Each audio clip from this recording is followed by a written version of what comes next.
Good evening. Good evening. Right. So it's interesting. We sat down to watch this tonight, and Humphrey got it up on iPlayer, and it sort of started halfway through. It's a bit odd. And I remembered that this particular episode of Doctor Who was a sort of random episode I picked to watch one evening. I was running on the treadmill or something like that. So I'd done about, I must have done about 25 minutes and stopped. So clearly something, either I was not feeling particularly great or the episode hadn't pulled me through, as it were. And I think that my reaction to the episode tonight, in comparison to that moment and whenever it was on the first time, is it's just an absolute litmus test of how different I'm relating to this Doctor and this era of Doctor Who. It's like an absolute revelation. And I was reflecting on it the other day, and I was considering, is this the biggest turnaround in terms of my perception of these stories and eras of the whole of the Whoathon? Thus far, things could change, of course. But is this my biggest turnaround? It might well be. Because the thing is, and again, I always feel a bit clumsy when I harken back to the first time I seen it. That wasn't how we originally set up doing this, but that's by the by. When I first saw this, it kind of was okay. It was okay. And I seem to remember it just being a fairly flat episode. I was really surprised when, this is super niche, even within niche, but you may know that Magic the Gathering, a card game that I was particularly obsessed with for a period of time, which peaked with Doctor Who decks, and there's no need to play it ever again. Yeah. There is a card for The Forsaken, which ties in with the Magic the Gathering mechanic thing, so it was always a bit of a gimme for Magic. But I always remember thinking, why pick from that episode? What a weird thing to do. Having watched it again tonight, I think that's a much more justified decision. As I say, the first time round and that half time round, this didn't mean anything to me. But now, the thing that has elevated this and given the story part of it a chance to shine is I'm so invested in the story of Clara and the Doctor. And the thing is, what's glorious about it is I have terrific amount of sympathies for both of them. I really feel for the Doctor because I think the Doctor is trying desperately hard to be the Doctor. Not in the going around and fighting battles and saving people and just being generally awesome in that regard. But over the course of the last few regenerations, we've seen this Doctor, this character, become not just a hero. It's a hearts and minds now thing. He's able to inspire the people around him. And that's actually become a bit of a trope of Doctor Who. That the Doctor, we could cite a number of episodes where the eventual denouement of the episode is a normal, ordinary person saves the day through being inspired by the Doctor and usually dies as a result. That's a thing. That's a part of Doctor Who. You can't see that coming from this Doctor. And it's almost as if that aspect of the character, through this tumultuous regeneration, through this recycling, through, let's take a step back, Peter Capaldi explicitly saying, and I've been doing my research in the background, that he's harkening back to those earlier Doctors, those truculent, difficult Doctors. What you've got is a Doctor who is trying to get back, or at least find a new way of being that holistic Doctor that we've become used to. And alongside that, you've got this companion who is, and I say it every time now, a top-rank companion. She is unbelievable. And Moffat has given this character, I think, perhaps the most convincing sort of dilemma, sort of situation thing, whereas she's brilliant at being a companion. She is questionable at being a real human person. I suspect she's a good teacher, actually, I have to say. She comes across quite well in that regard. But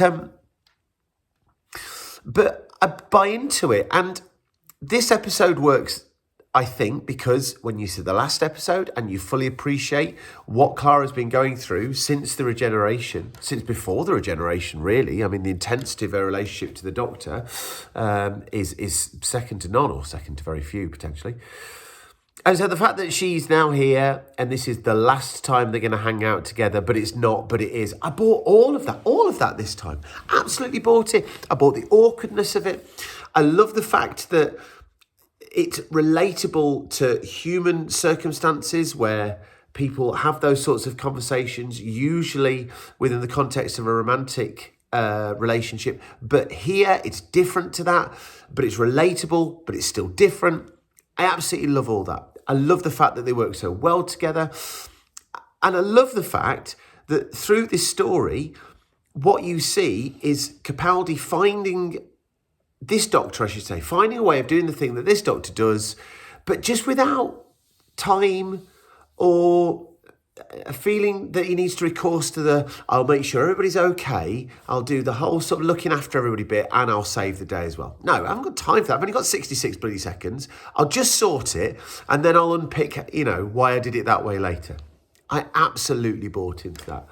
I thought the setting is absolutely brilliant. It's Orient Express. Fantastic. That's always going to work, all right? And also, it's got that sort of, forgive me if my ear is off, sort of 20s sort of trappings. I love that. I think that's a really, really good era for Doctor Who. I like the Forsaken. And I think that this idea that you can only see him when he's going to kill you, all that, I absolutely love that. I love the ticking down clock. It just automatically gives the story a sense of urgency. You could argue it takes you out of the story a little bit, but it's Doctor Who. We can do what the chuff we like. So it doesn't, and it works, and it's absolutely brilliant. And in honesty, I've liked the whole of this story. There is one slight blip that I'm going to talk about after, as is tradition, I say, Lib, did you like it? Nope. No, why? That's not an explanation. Why didn't you like it? So it's a character issue for me. Which character?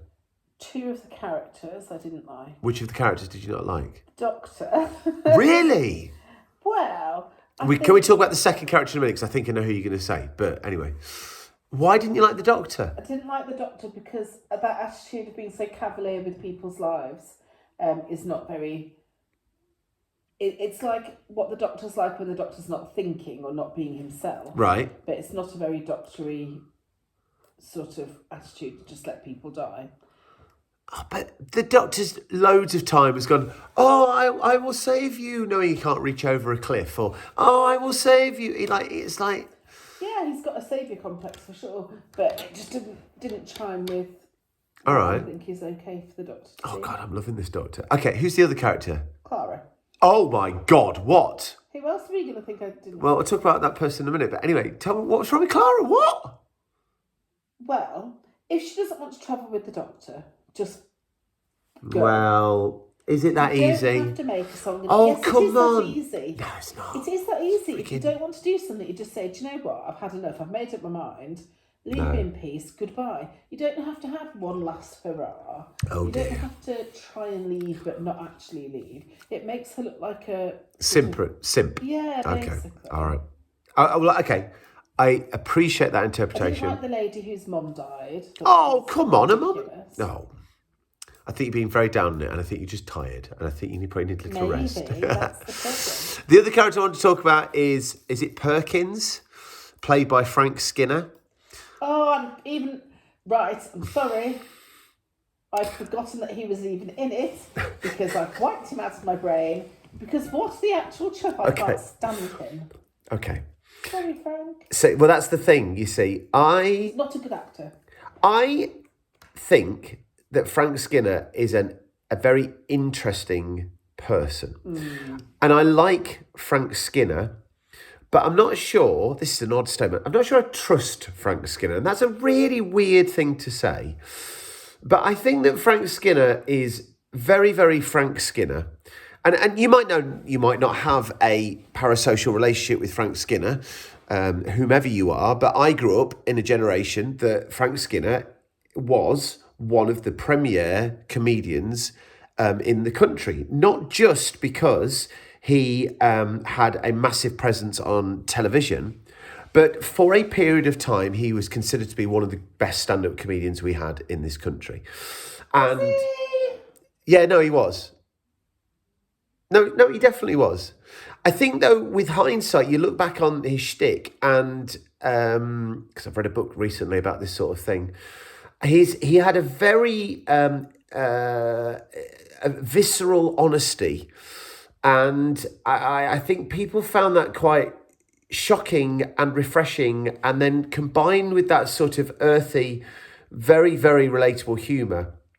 He had a presence, a real presence in our culture. If you're American or much younger than me, you won't appreciate that. Or if you're from any other part of the world, Australian, from Mozambique, I don't know. But the problem is, as Liv says, he's not a great actor. And I think this is a bad role for him to get anyway, because if Perkins is written as anything other than a canny sort of, it's something of a Doctor Who trope, isn't it? The sort of the person below deck, metaphorically, who is actually cleverer than everybody else on the thing. I think there are a number of examples of that type of character in Doctor Who. But the way that Skinner plays it, you kind of feel there's something else going on. You kind of feel that there's a connection or a resonance between him and the Doctor that goes beyond just, you're our guest star of the week. And I don't know how much of a deliberate decision that was. I don't know if that was a directorial decision that was. I don't know if at any point anybody said, this Perkins, can we just make him a little bit more than he perhaps appears on the page? Because honestly, the lines that he gets, you could just rattle them off and he would be a cheeky chappy character. I hate to make this comparison because the guy I'm about to cite, I really don't, I cannot click with, but, and Libby's going to balk at this, you could cast Michael McIntyre in that role. And I think he would do a decent job of it. I cannot stand Michael McIntyre. I really feel a bit grubby right now, but there we go. I don't like Michael McIntyre. I don't like his work. I just don't find him funny. But there we go. I do find Frank Skinner funny, though. Anyway, so I'm going to do some... What's the phrase that Johnny Morris has used on Blue Sky recently in relation to Vords and Cybermen? Fan service? I'm going to do a bit of fan service. I think that Perkins is a Time Lord. There you go. The way he plays it, it could be, couldn't it? The way he plays it, there's just a sort of level of unspoken understanding. So he's a Time Lord or a Varden or some significant race in Doctor Who where the Doctor just has a link. Or an Eternal. There you go. He's an Eternal on a train. There you go. Job done. There we go. That's why Frank Skinner plays it that way, because he's an Eternal. Job done. There we go. Everybody's happy. Marvellous. Anyway, point being, let's spin this back. I absolutely love that. I mean, let's be honest. Any Doctor Who's good Doctor Who. We've said that a million times before, apart from maybe Warriors of the Deep, and an episode that's coming up. Yeah, what about that one with the funny lava things?